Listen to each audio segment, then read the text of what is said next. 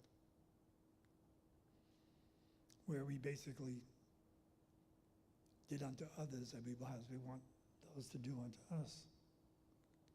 But I also mentioned earlier that I believe we can read Jesus' message, love your neighbor as yourself, with the understanding that your neighbor is yourself.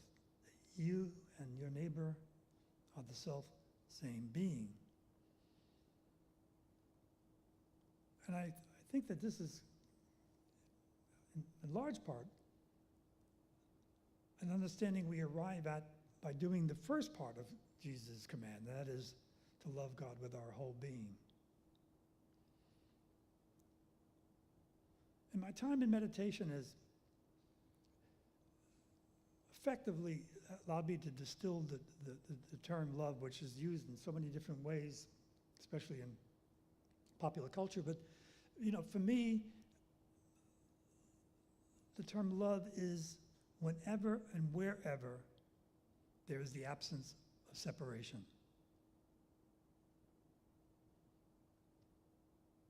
And we see, and more importantly, feel this lack of separation, this absence in a connection with whenever we appreciate art, hear truth, feel passion.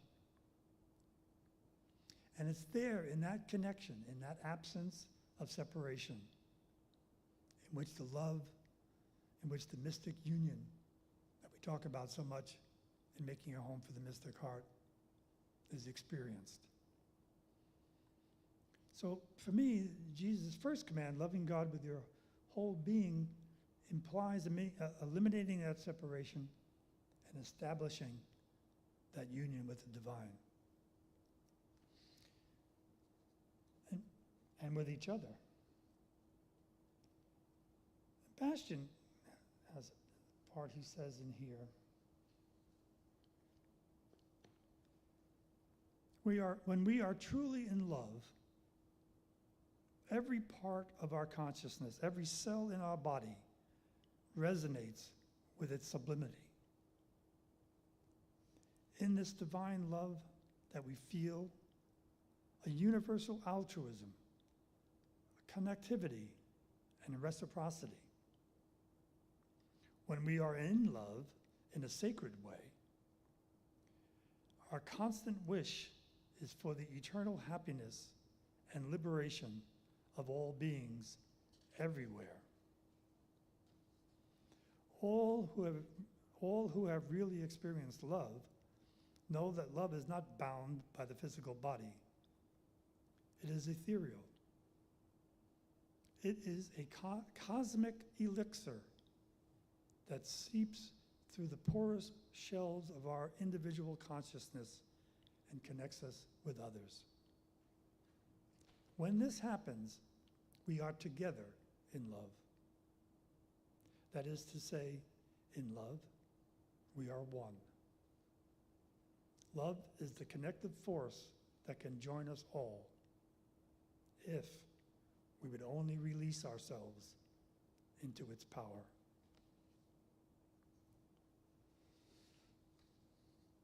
So again, both interpretations, loving our neighbors in the way we want to be loved and loving our neighbors as a common being, both are not only good, but both interpretations may be needed if we are to lead a complete and fulfilled life. At a minimum, our unity with the divine can be seen as implicit in the relative aspect and viewed as explicit in the absolute. This bistable image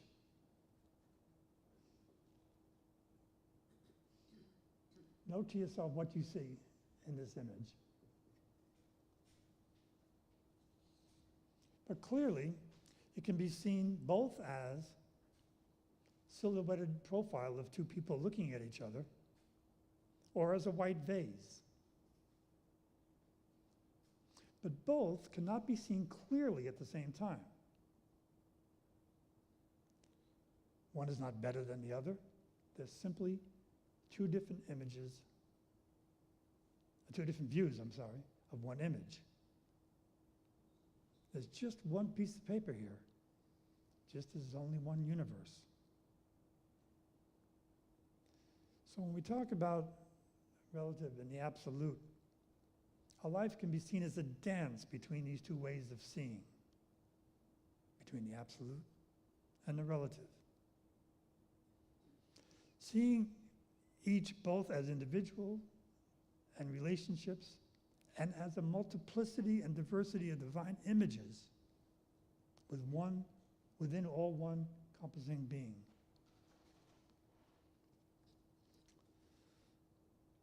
Again, my good buddy and 13th century Catholic priest, preacher, teacher, mystic, and close spiritual companion of mine, Meister Eckhart, says,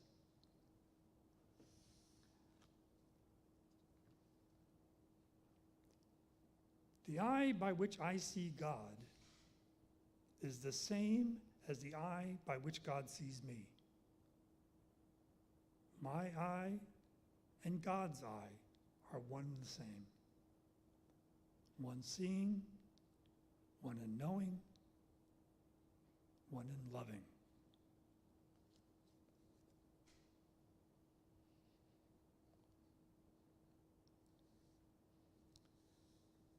So I hear Eckhart telling me that if my eye is the same as God's eye, then God and I are the same being.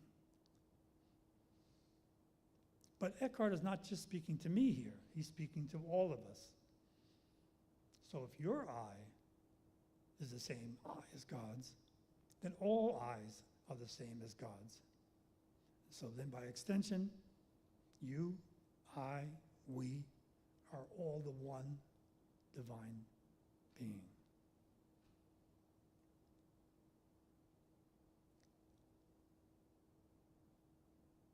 The self, as Bastian says, needs to disappear. Rumi asserts, "In the existence of your love, I have become non-existent." So perhaps we can come to accept that. Perhaps we can believe that. But to truly feel that as true, to have that understanding inform our actions, to live our lives in conscious oneness with reality is not so easy. It may be hard, extremely hard, to know that a certain person we know who believes in a certain abhorrent way is in fact divine. But that, if I am following Eckhart's logic, is precisely because we have chosen to see them as individual.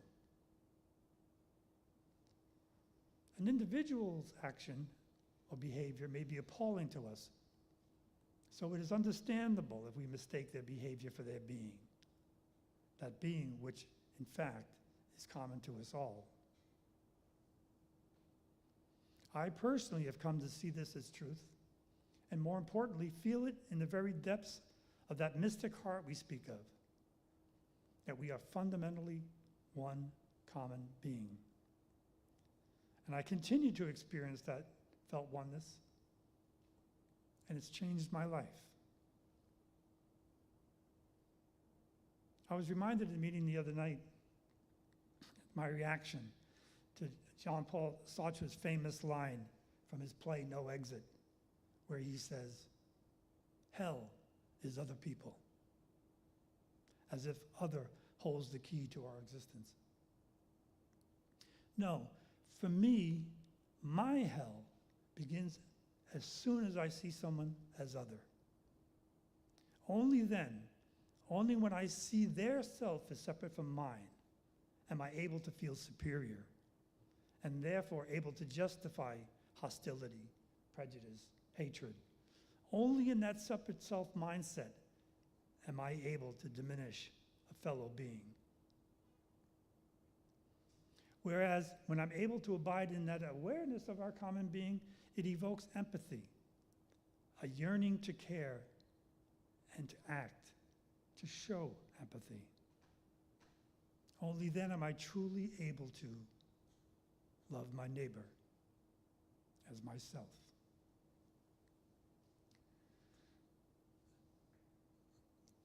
The Mahayana Buddhists have the Sanskrit word bodhicitta, meaning the mind that is aimed at awakening with wisdom and compassion for the benefit of all sentient beings. So today it seems to me that the operative words here are aimed at, implying that there is intentionality.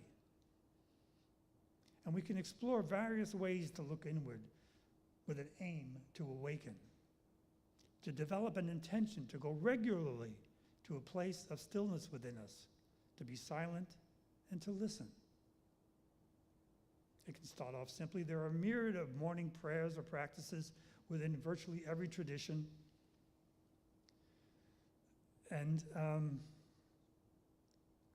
if you have one that you know of and use it, that is beautiful, then that is fine. And I have shared this one of mine before. The first thing I do each morning, as soon as I am fully awake, I say a little mantra to myself. I begin with, this gift of a new day is being offered to me. And this little simple phrase, said the very first thing, allows me to begin my day with gratitude, the very first emotion I feel before all the other mirrors have a chance to chime in. And that acknowledgement of a gift is then followed by accept it with gratitude, and all that it brings. And live it with awareness, with compassion, with honesty, with humor, and with patience. It's a simple thing, but it starts my day in the right direction. Things will try to push me one direction or another, but at least if I'm aimed at my target to begin with, I have more likely, higher chance of hitting it as the day goes on. And the order in which I list these qualities is not arbitrary. Awareness needs to come first. Only then, when I am present and aware, can I genuinely express compassion honestly. So a simple mantra like this not only sets my intentions for the day in a positive directions, it also presents a quiet mindset that I can then take to my morning meditation. As Bastian does in Moors, he says, this is Bastian saying, I try to begin each day in the monastery with an intention to be kind to every person. To be kind to every person I would meet that day. Before going to sleep at night, I tried to develop the intention to remain in a compassionate state, even in my dreams. But whatever method is used, whatever method you choose, day or night, the idea is to aim to deliberately direct our thinking in a positive direction. Allow me to read a passage from another book. A book recommended to me by a guest we had here at ICS just a couple of weeks ago, Mark Burroughs. He'd written a book of his own. He shared some of the translations with us. It was the sonnets of that Czech-German poet Rilke. It's a beautiful book, but I want to read this one passage here. A little bit of background first. This book, it's called An Interrupted Life, was written by a young woman who was interned by the Nazi Gestapos in an internment camp in the Netherlands. She was awaiting transport to a concentration camp.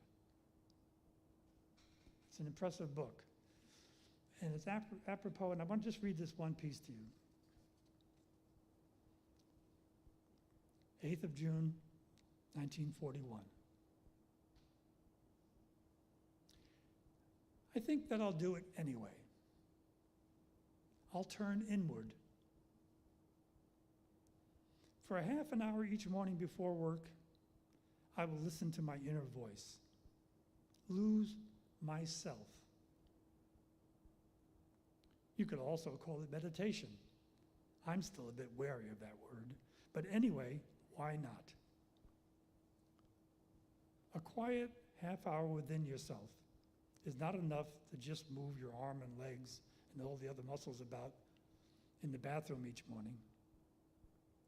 Man is body and spirit.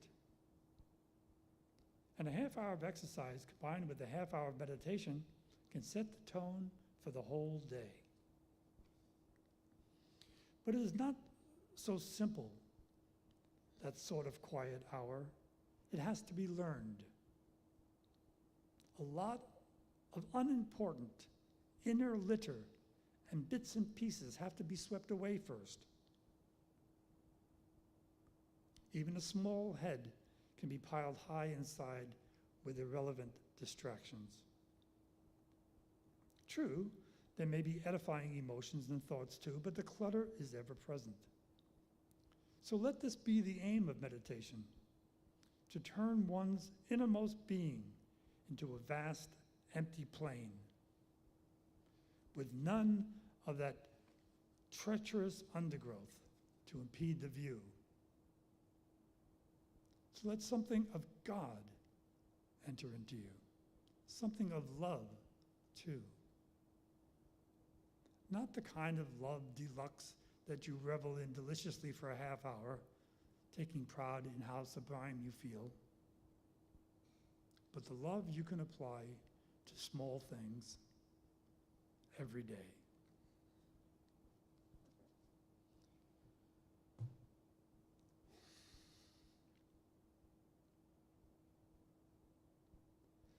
I actually get choked up with reading it, but as I see it, if someone can find a way to attend to their home, for their mystic heart, within the grasp of sadistic Gestapo overlords, surely I can find time for it in my rather mundane world.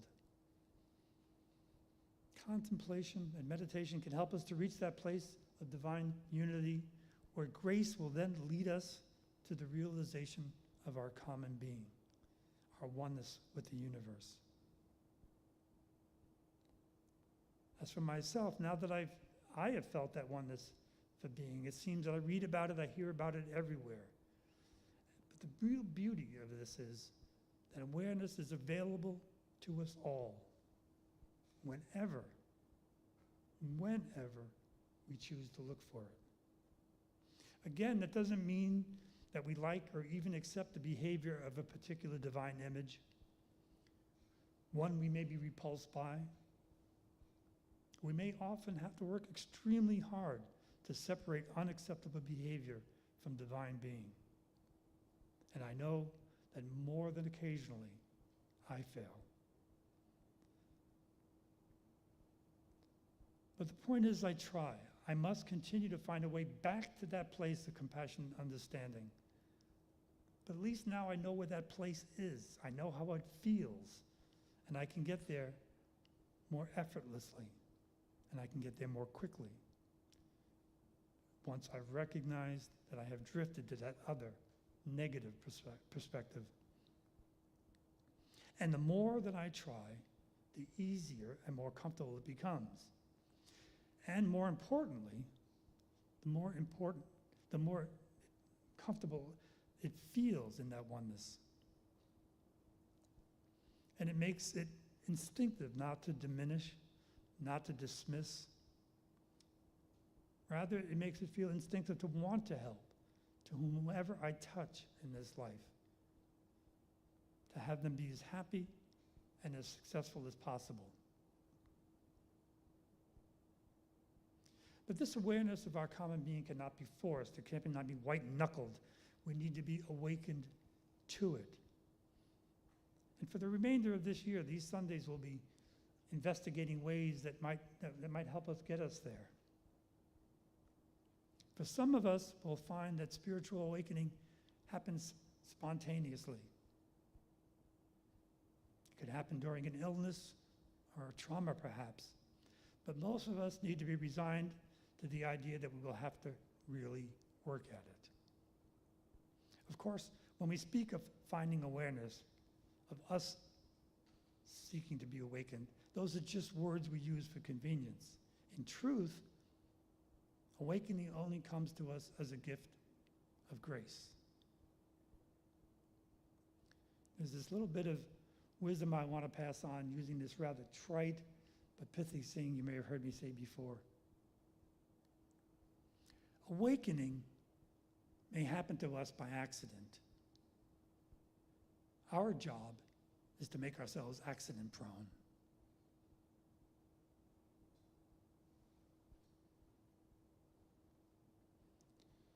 Dedication.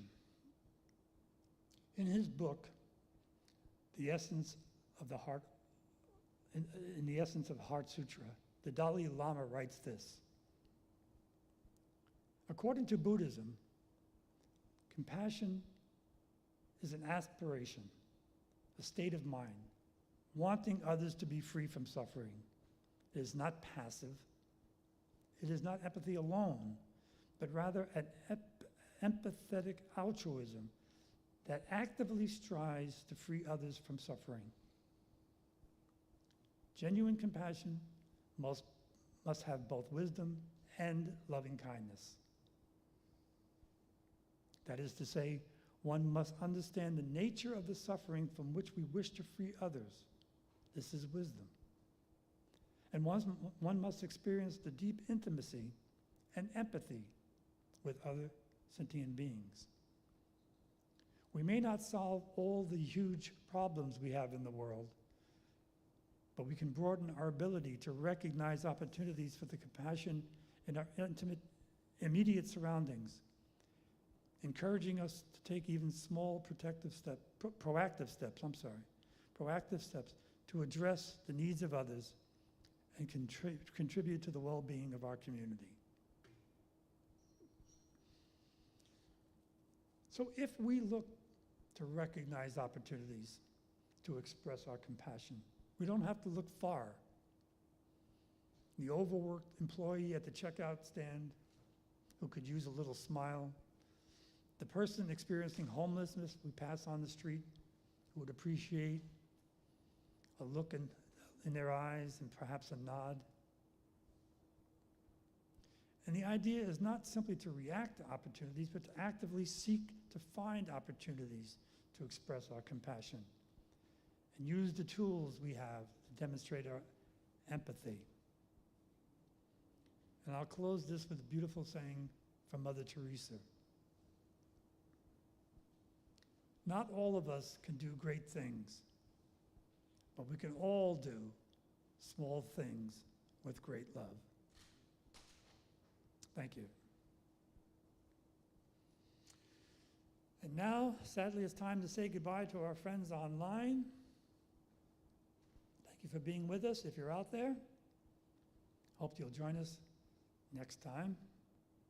And now we move to a